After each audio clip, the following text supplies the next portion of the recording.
Learners एक बार फिर से स्वागत है आप लोगों का बिगिंस लर्न यूट्यूब चैनल पर। तो लर्नर्स आप लोगों के बिहार बोर्ड क्लास 10 का जो फाइनल एग्जाम का डेट निकला है तो वो 14 फरवरी से निकला है और आप लोगों का लगातार मैसेज आ रहा है कि सर हमें सब्जेक्टिव क्वेश्चन कर रहे हैं क्योंकि सब्जेक्टिव क्वेश्चन में हमें बहुत ज्यादा दिक्कत हो रहा है। तो आज हम लोग मैट्रिक बोर्ड परीक्षा 2023 में जो आप लोगों का होने वाला है तो इसके लिए जो आप लोगों का भौतिकी विज्ञान जो सब्जेक्ट होता है साइंस का, तो आज हम लोग प्रकाश के परावर्तन और अपवर्तन दोनों के एक बार में सब्जेक्टिव क्वेश्चन को डील करने वाले हैं। सब्जेक्टिव क्वेश्चन को, क्योंकि सब्जेक्टिव क्वेश्चन भी बहुत ही ज्यादा इंपॉर्टेंट होता है। तो आप लोग वीडियो को शुरू से लेकर अंत तक देखिएगा। और अभी हम लोग क्या करें कि प्रकाश के परावर्तन अपवर्तन फिर चुंबकीय मतलब ऐसे करके हम लोग सभी सब्जेक्ट के और चैप्टर वाइज सब्जेक्टिव क्वेश्चन को डील करेंगे और फिर मिक्स क्वेश्चन को डील करने वाले हैं। तो चैनल पर नए तो चैनल को सब्सक्राइब कर लीजिएगा। तो फटाफट से सब्जेक्टिव क्वेश्चन की ओर बढ़ते हैं।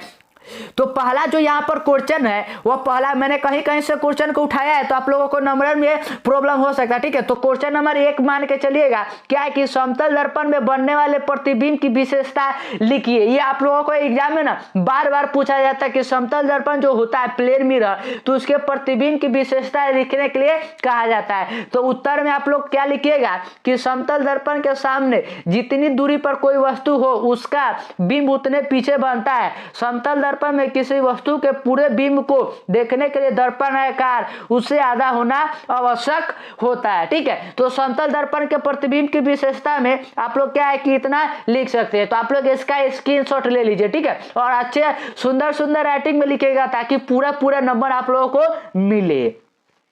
अगले क्वेश्चन के बढ़ते हैं। तो अगला क्वेश्चन में आप लोगों से बार बार पूछा जाता है कि अवतल दर्पण का उपयोग लिखने के लिए जो कॉनकेव मिरर होता है ना, तो कॉनकेव मिरर का आप लोगों के लिए कहा जाता है कि उपयोग लिखने के लिए। तो उत्तर कैसे दीजिएगा कि अवतल दर्पण के निम्न उपयोग है। ठीक है, ऐसे देख कर पहले में लिखिएगा कि बड़े आकार के अवतल दर्पणों का प्रयोग और ऊर्जा के लिए किया जाता है। ठीक है, पहले में लिखिएगा। दूसरे में लिखिएगा कि इनका प्रयोग वाहनों की हेडलाइट्स, लैंप और सर्च लाइट, टॉर्च आदि बनाने में किया जाता है। ठीक है, दूसरा नंबर में लिख लीजिएगा। आप लोग चाहिए तो स्क्रीनशॉट ले लीजिए। ठीक है, उसके बाद तीसरे में लिखिएगा क्या कि शेविंग दर्पण को बनाने में इसका उपयोग किया जाता है। मतलब क्या है कि जो आप लोग केस कटवाने या दाढ़ी बनवाने के लिए जिसके दर्पण का उपयोग होता है ना, वो होता है अवतल दर्पण ही। और उसके बाद चौथे में लिखिएगा आप लोग क्या कि दंत चिकित्सक तथा विशेष रोगी के प्रशिक्षण के लिए इनका उपयोग करते हैं। मतलब कि दांत के चेक करवाने के लिए या फिर जो भी अंदर से चेक होता है तो क्या कौन सा होता है, तो वह अवतल दर्पण होता है। तो आप लोग ना इसका फटाफट से क्या करिए कि स्क्रीनशॉट ले लीजिए। तो आई होप आप लोगों ने स्क्रीनशॉट ले लिया होगा और अच्छी तरह से इसे अपने एग्जाम हॉल में लिखिएगा। तो क्वेश्चन नंबर 5 की ओर बढ़ते हैं। तो क्वेश्चन नंबर 5 जो है वह इस प्रकार से है, क्या है कि प्रकाश के अपवर्तन क्या है, इसके नियमों को लिखिए। सबसे पहले आप लोगों से पूछा गया कि प्रकाश यह है ना आप लोगों के 5 नंबर और 2 नंबर में भी पूछा जाता है। ठीक है, तो जैसा हो वैसे आप लोग को लिख देना है। तो प्रकाश के अपवर्तन क्या है, तो उत्तर में लिखिएगा कि प्रकाश के अपवर्तन के 2 नियम है। पहला नियम क्या लिखेगा कि आपतित किरण, अपवर्तित किरण तथा आपतन बिंदु पर विलंब तीनों एक ही तल में होता है। मैंने आप लोगों को बताया था ऐसे जो होता है, तो ये मैंने बता दिया। क्वेश्चन नंबर 2 में जो दूसरा होता है नियम उसे लिखेगा कि जब एक ही रंग के प्रकाश किरण किन्हीं 2 माध्यम के सीमा तल पर तिरछी अपवर्तित होती है तो आपतन कोण आई की जया साइन तथा अपवर्तन कोण आर की जया का अनुपात एक नियतांक होता है। इसे एसएनएल का नियम कहते हैं। तो आप लोग ऐसे कर लिख लीजिएगा। और ऐसे करके अगर साफ अक्षरों में लिखते हैं तो आप लोगों को अगर 5 नंबर का है तो 5 नंबर और 2 नंबर का तो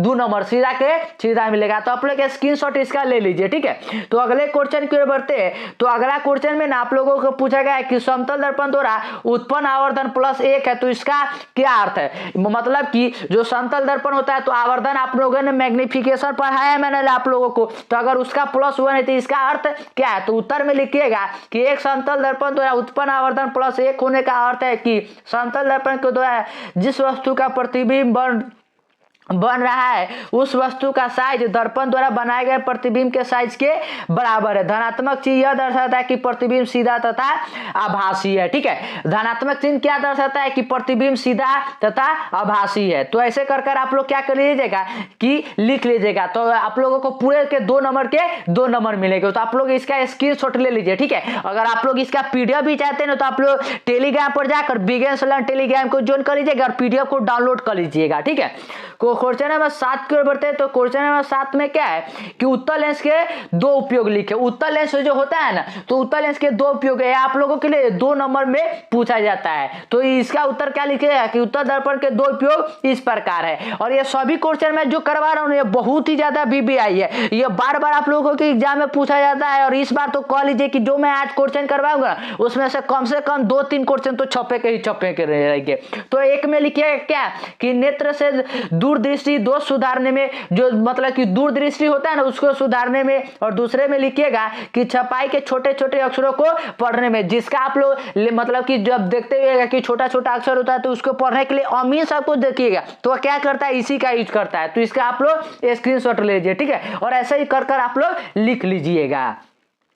तो अगले क्वेश्चन की ओर बढ़ते हैं। तो अगला क्वेश्चन क्या है कि प्रकाश के परावर्तन किसे कहते हैं, इसके नियमों को लिखिए। इसके पहले वाले में क्या था कि प्रकाश का अपवर्तन, अब उसका नियम है, यहाँ पर है परावर्तन। तो परावर्तन में क्या लिखिएगा कि जब प्रकाश किसी पॉलिश हुई या चमकदार सतह पर पड़ता है तो वह निश्चित दिशा में विस्तारित होता है। कि किसी पॉलिश की हुई सतह से प्रकाश का एक सुनिश्चित रूप में दिशा बदलने की परिघटना को हम लोग क्या कहते हैं, तो प्रकाश का परावर्तन कहते हैं, ठीक है। उसके बाद क्या लीजिएगा कि ऐसे कर उसके बाद हेडिंग देकर लिखिएगा कि प्रकाश के परावर्तन के 2 नियम है, ठीक है, ऐसे दे दीजिएगा। और एक में लिखिएगा कि आपतित किरण दर्पण के सामने दर्पण के आपतन बिंदु पर विलंब तथा परावर्तित किरण एक ही तल में होते हैं। और दूसरे में लिखिएगा कि परावर्तन कोण सदैव आपतन कोण के बराबर होता है, ठीक है। तो ऐसे कर आप लोग लिख लीजिएगा। तो सबसे पहले आप लोग इसका स्क्रीनशॉट ले लीजिए। तो आई होप आप लोगों ने स्क्रीनशॉट लिया होगा। और उसके बाद क्या है कि अगर इतना ना हो ना तो आप लिख लीजिएगा कि angle I equal to angle R होता है, ठीक है, angle I equal to angle R।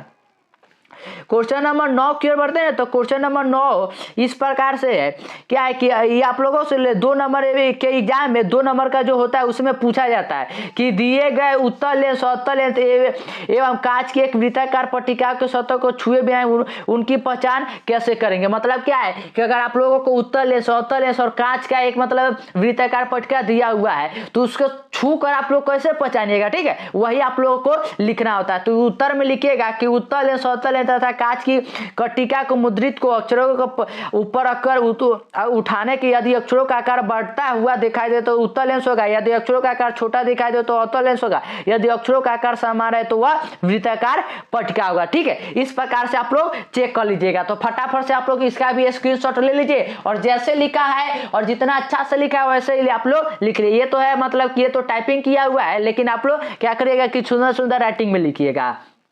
अगले क्वेश्चन की ओर बढ़ते हैं। तो अगला क्वेश्चन इस प्रकार से है कि हमें वाहनों में उत्तल दर्पण को पक्ष दृश्य दर्पण के रूप में वरीयता क्यों देते हैं। मतलब क्या कि जो हमारा गाड़ी होता है तो उसके पक्ष दृश्य यानी कि जो साइड मिरर होता है उसमें हम लोग उत्तल दर्पण का यूज करते हैं। तो क्यों करते हैं वही आप लोगों को बताना है। तो उत्तर में लिखिएगा कि उत्तल दर्पण को पक्ष दृश्य दर्पण के रूप में इसलिए वरीयता देते हैं क्योंकि यह सदैव सीधा प्रतिबिंब बनाते हैं, इनका दृष्टि क्षेत्र भी बहुत कम अधिक होता है क्योंकि यह बाहर की ओर वक्रतित होते हैं, ठीक है। तो ऐसे कर आप लोग लिख लीजिएगा। तो आई होप आप लोग अच्छी तरह से समझ चुके होंगे। तो आप लोग इसका भी स्क्रीनशॉट ले लीजिए। तो अगले क्वेश्चन की ओर बढ़ते हैं। तो अगला क्वेश्चन इस प्रकार से है कि उत्तल लेंस को अभिसारी लेंस क्यों कहा जाता है। उत्तल लेंस जो होता है उसे हम लोग अभिसारी लेंस क्यों कहते हैं। तो उत्तर में आप लोग लिखिएगा कि उत्तल लेंस के द्वारा आपतित समानांतर किरण के अपवर्तन के फलस्वरूप एक बिंदु पर मिलती है, यानी उत्तल लेंस प्रकाश के समानांतर किरणों को अभिसारित करता है। अतः उत्तल लेंस को इसी गुण के कारण अभिसारी लेंस कहते हैं, कन्वर्जिंग लेंस कहते हैं। तो आई होप आप लोग समझ चुके हैं कि उत्तल लेंस को हम लोग अभिसारी लेंस क्यों कहते हैं। तो आप लोग इसका भी फटाफट से स्क्रीनशॉट ले लीजिए।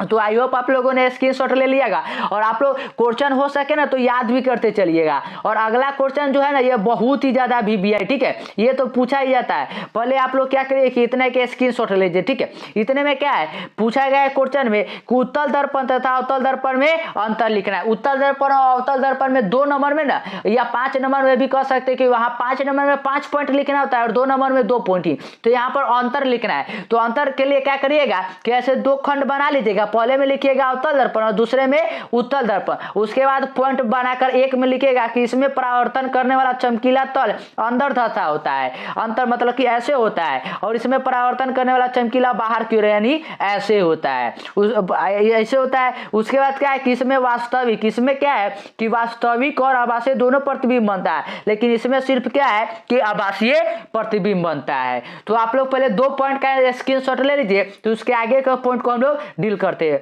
तो दूसरे के बाद क्या है, तीसरा पॉइंट में लिखिएगा कि इसमें प्रतिबिंब उल्टा और सीधा बनता है, इसमें सीधा प्रतिबिंब बनता है। मतलब क्या है कि अवतल में सीधा और उल्टा दोनों बनता है, लेकिन अवतल में सिर्फ सीधा ही बनता है। और चौथे में लिखिएगा कि इसमें प्रतिबिंब बड़ा, छोटा तथा वस्तु का आकार का तीनों प्रकार का बनता है, इसमें प्रतिबिंब छोटा बनता है। ठीक है, तो ऐसे कर कर आप लोग लिख लीजिए। तो तीसरे और चौथे पॉइंट को भी आप लोग स्क्रीनशॉट ले लीजिए। तो अगले क्वेश्चन की ओर बढ़ते हैं ना।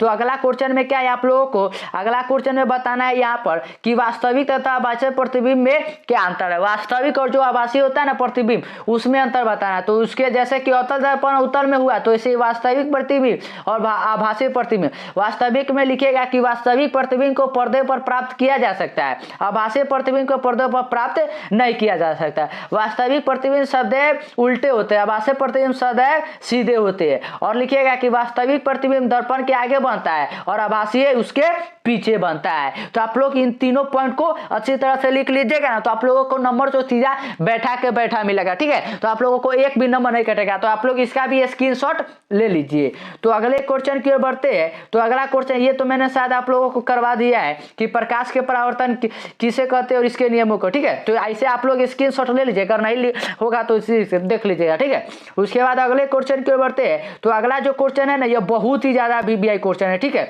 अगला जो ये क्वेश्चन है ये बहुत ही वीवीआई कि प्रकाश के प्रकीर्णन से आप क्या समझते हैं, प्रकाश से प्रकीर्णन से आप लोग क्या समझते हैं, याद रखिएगा ये बहुत ही ज्यादा वीवीआई है। ठीक है, तो याद रखिए उत्तर में दीजिएगा क्या कि जब प्रकाश किसी अध्ययन माध्यम से गुजरता है जिसके धूल या तथा अन्य पदार्थों के अत्यंत सूक्ष्म कण होते हैं, तो इसके द्वारा प्रकाश सभी दिशा में प्रसारित हो जाता है, इसे प्रकाश का प्रकीर्णन कहते हैं। सूर्य के प्रकाश के प्रकीर्णन के कारण ही आकाश का रंग नीला दिखाई देता है। प्रकाश के प्रकीर्णन के ही कारण क्या है कि हमारा जो होता है ना आसमान, वह नीला दिखाई देता है। बाकी जो रीजन है वो अब मैंने आप लोगों को बता दिया। तो आप लोग इसका स्क्रीनशॉट ले लीजिए और जैसे है लिखा वैसे ही आप लोग जाकर लिख दीजिएगा।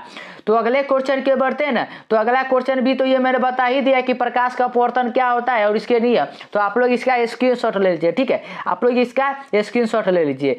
तो आप आई होप आप लोगों ने स्क्रीनशॉट ले लिया होगा। तो अगले क्वेश्चन की ओर बढ़ते हैं। तो अगला जो क्वेश्चन है ना, वो अगला क्वेश्चन इस प्रकार से है कि अपवर्तन को परिभाषित करें। हीरे का अपवर्तनांक 2.42 है, इस कथन का क्या अभिप्राय है। अपवर्तनांक को क्या होता है उसको पहले परिभाषित करना है, उसके बाद हीरे का अपवर्तनांक कितना होता है तो 2.42। तो इसका अभिप्राय क्या है। तो अपवर्तनांक क्या है कि अपवर्तनांक किसी माध्यम में अपवर्तनांक म्यू की परिभाषा निर्वात में प्रकाश सी और इसके माध्यम में प्रकाश की चाल के अनुपात को दी गई रूप के दी गई है। ठीक है, तो ऐसे कर आप लोग लिख लीजिएगा। तो आई होप आप लोग समझ चुके होंगे और इसका स्क्रीनशॉट ले लीजिए और जैसे जैसे लिखा हुआ है ना वैसे वैसे छाप दीजिएगा, ताकि एक भी नंबर एग्जामिनर आप लोगों का नहीं काट पाए और पूरे के पूरा नंबर मिले और सुंदर सुंदर राइटिंग में लिखेगा। और पीडीएफ इसका चाहते हैं ना तो आप लोग बिगेस्ट ऑनलाइन टेलीग्राम चैनल को ज्वाइन कर लीजिएगा और चैनल पर नहीं तो चैनल सब्सक्राइब भी कर लीजिए।